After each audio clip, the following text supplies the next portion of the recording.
তবে কোনো গ্রাহককেই খালি হাতে ফিরতে হয়নি। ব্যাংকগুলো বলছে এবারের ঈদে কোনো তারল্য সংকট ছিল না। এছাড়া ঈদের ছুটির মধ্যেও গ্রাহকরা এটিএম বুথের মাধ্যমে লেনদেন করতে পারবেন। হাসিব হাসানের রিপোর্ট।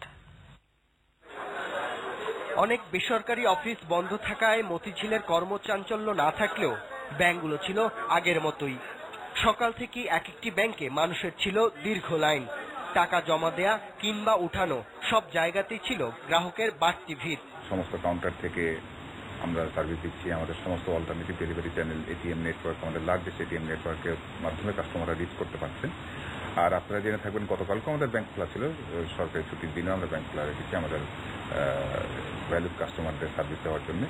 সুতরাং কাস্টমারদের ডিমান্ড মিট করার মতো সমস্ত প্রস্তুতি আমাদের আছে এবং আমরা অ্যাকর্ডিংলি সার্ভিস দিয়েও যেতে পারছি কাস্টমারদের। গ্রাহকদের চাহিদা মেটাতে ব্যাংকের কর্মকর্তা কর্মচারী সবাই ছিল তৎপর।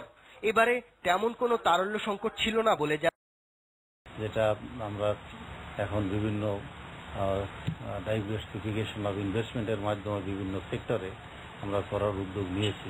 ব্যাংকের পাশাপাশি অনেক বুথেও ছিল গ্রাহকদের ভিড়। Hasib Hasan, NTV news, Dhaka.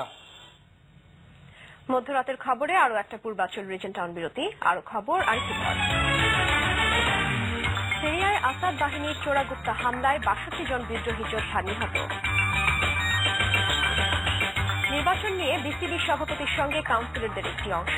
ফোরামের অশুভ চক্রের চিরতরে বিদায় চান নজরুল।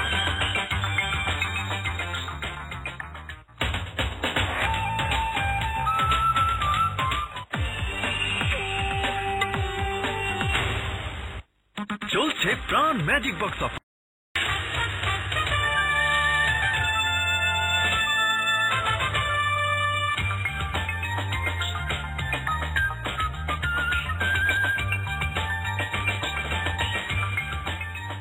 ফিরে এলাম মধ্যরাতের খবরে।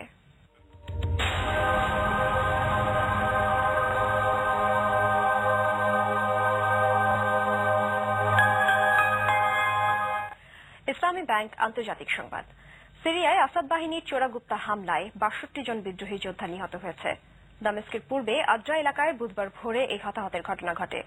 সিরিয়া বিদ্রোহীদের সমর্থক মানবাধিকার পর্যবেক্ষণকারী সংস্থা এ খবর নিশ্চিত করেছে। নিহতদের বেশিরভাগই তরুণ। রাষ্ট্রীয় টেলিভিশনে এই হত্যাকাণ্ডের প্রকৃত সংখ্যা জানানো হয়নি। বলা হচ্ছে আল কায়দা নেটওয়ার্কের অন্তর্গত আল নুসরা ফ্রন্টের গেরিলাদের ওপর সফল হামলা চালিয়েছে সেনাবাহিনী।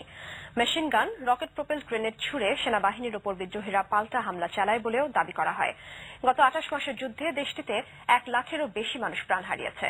বাস্তুহারা হয়েছে কমপক্ষে ১৭ লাখ। আবারও প্রবাসী বাংলাদেশিদের খবর। সৌদি আরবের বিভিন্ন সামাজিক ও রাজনৈতিক সংগঠনের ইফতার ও আলোচনা সভা নিয়ে সৌদি প্রতিনিধির পাঠানো রিপোর্ট। বিএনপির বিভিন্ন স্তরের নেতৃবৃন্দ ও রিয়াদের ব্যবসায়ীদের সম্মানে এক ইফতার মাহফিলের আয়োজন করেন সৌদি আরব বিএনপির পূর্বাঞ্চল কেন্দ্রীয় কমিটির যুগ্ম সাধারণ সম্পাদক হাজী ইমতিয়াজ উদ্দিন আহমেদ।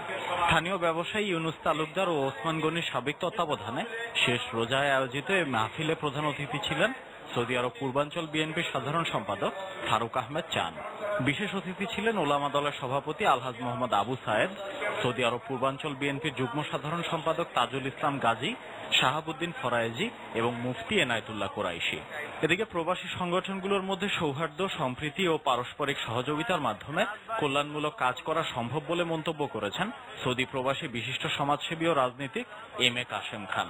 জুবাইল প্রদেশে নড়াইল ফরিদপুর রাজবাড়ী ঐক্য পরিষদ আয়োজিত আলোচনা সভা ও ইফতার মাহফিলে একথা বলেন তিনি।